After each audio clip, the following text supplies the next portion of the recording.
এখন আমরা লেফট সাইডে একটি সাইডবার কম্পোনেন্ট বানিয়ে সেটা আউটপুট এখানে দেখাবো। তো এটার জন্য এখানে কম্পোনেন্টসের ভিতরে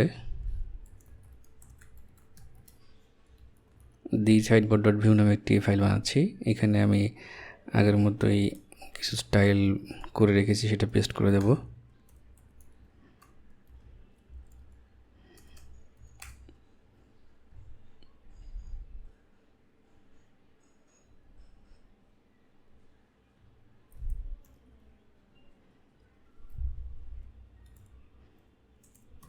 এটা হচ্ছে স্টাইল, আমি এক নজর দেখিয়ে নিচ্ছি। Sidebar, sidebar top, sidebar bottom, sidebar nav, sidebar ন্যাভের কিছু স্টাইল এবং ব্র্যান্ড নামে একটি ডিপ নেওয়া হবে এখানে। তাহলে চলেন আমরা এগুলো ধীরে ধীরে ইউজ করে আসি এবং দেখি যেটার আউটপুট কেমন হয়। এটা আমি দেখানোর জন্য এখানে কম্পোনেন্ট রেজিস্টার করতে হবে।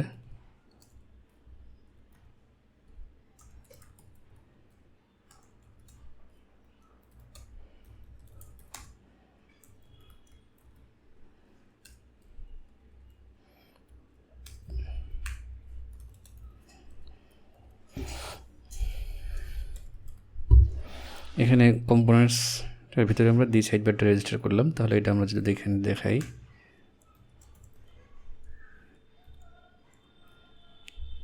তাহলে এটা দেখাবে এখানে আউটপুটটা। এখানে যেহেতু কিছু লিখি নাই, এখানে যা লিখবো দেখাবে এখানে। ধরেন আমি এখানে শুরুতে আমাদের যে র্যাপিং ডিপটা হবে সেটার নাম হবে TheSidebar।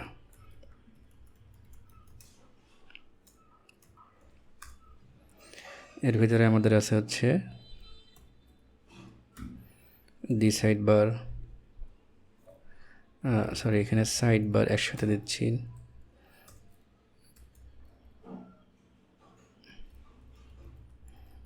এই ক্লাসটার নাম আছে শুধু সাইডবার, আমি দুইটা বাদে দিচ্ছি। এবং এর ভিতরে আছে হচ্ছে টপ, এর নিচে থাকবে আরেকটা, সেটা হচ্ছে বটম।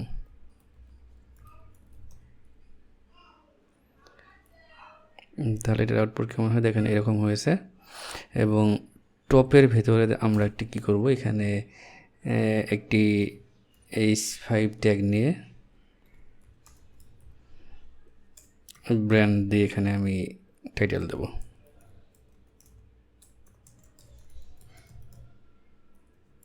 Pharmacy management. তাহলে এখানে আমাদের টাইটেলটা চলে আসছে। এবং বটমের ভেতরে আমরা হচ্ছে মেনু দেখাবো, নেভিগেশন বার। তো এটার জন্য আমি একটি র্যাপিং ডিভ নেবো, এটা দিচ্ছি, নাম দিচ্ছি ন্যাব, আর এটার প্যাডিং টপ থাকবে।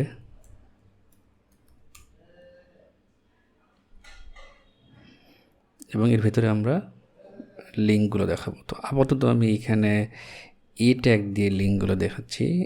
রেপটা আমি শুরুতে হবে হচ্ছে ড্যাশবোর্ড,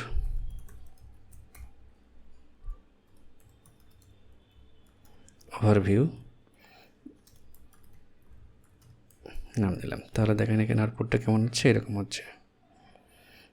ওকে, তাহলে এরকম আমাদের আরও কিছু লিঙ্ক থাকবে।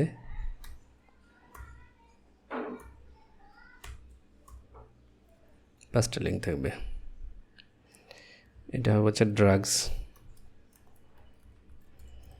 এরপর এটা হচ্ছে ভেন্ডোর্স, তারপর এটা হচ্ছে সেলিং হিস্টোরি,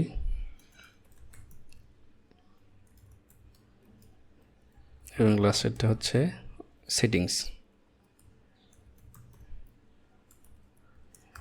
এবং এখানেও নামগুলো দিতে হবে।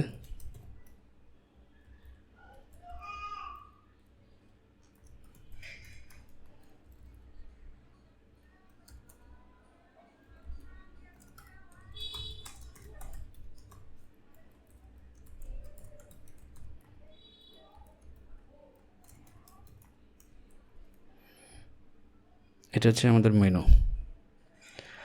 ওকে, তাহলে আমাদের সাইডবার কম্পোনেন্টটাও আপাতত বানানো হয়ে গেছে। এখানে ক্লিক করলে দেখেন কি হবে, এখানে যে পেজে যাচ্ছে সেখানে কিছু দেখাচ্ছে না। এটা কেন দেখাচ্ছে না, এটা হচ্ছে আমরা নেক্সট পার্টে ফিক্স করব। আপাতত আমাদের মেনু আইটেমগুলো এখানে অ্যাড করা হয়ে গেল। ধন্যবাদ সবাইকে।